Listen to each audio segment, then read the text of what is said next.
So I'm going to start with some design decisions that have really helped to guide MicrobeTrace over the last couple of years. First and foremost, interaction and feedback with end users like yourself has really been what's driven development of MicrobeTrace. Local health department users are our primary users and have really come up with a lot of the feature requests that we'll be demonstrating today.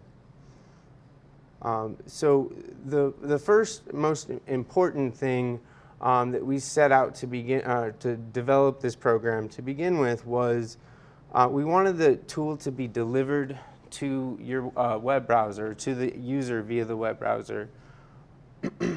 And that this is preferable to actually downloading and installing an executable file like you would a normal program. And the reason for that is that you don't need administrator privileges. So you can work on a computer that you may not have full access to, install Google Chrome, and then be able to visualize your data sets without having to file some additional request with an IT group. Probably most importantly is that there is an overwhelming stigma associated with data surrounding HIV, hepatitis C, and tuberculosis. Especially when it comes to partner services data that are collected during an outbreak investigation. And because of this overwhelming stigma, we know that these data want to be held locally, that they, state and local health departments are under pressures both legally and for privacy reasons just to keep these data to be accessible to as minimum amount of people as possible. Many of the computers that access these data, especially surveillance data, are connected to only the public health network.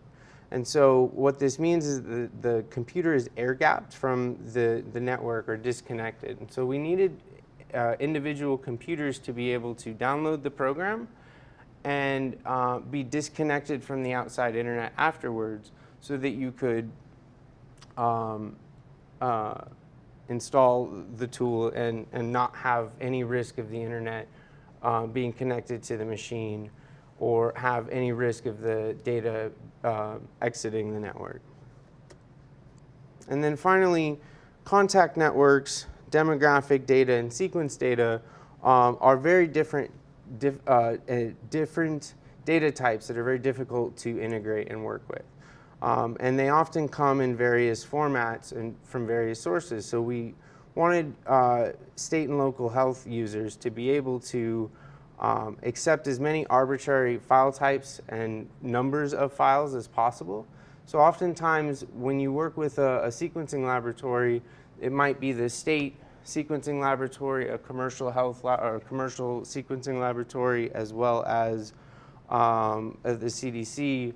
And so we want you to be able to take in all those different file types, not have to worry about integrating them yourself, and just drop them into the program and have those visualized.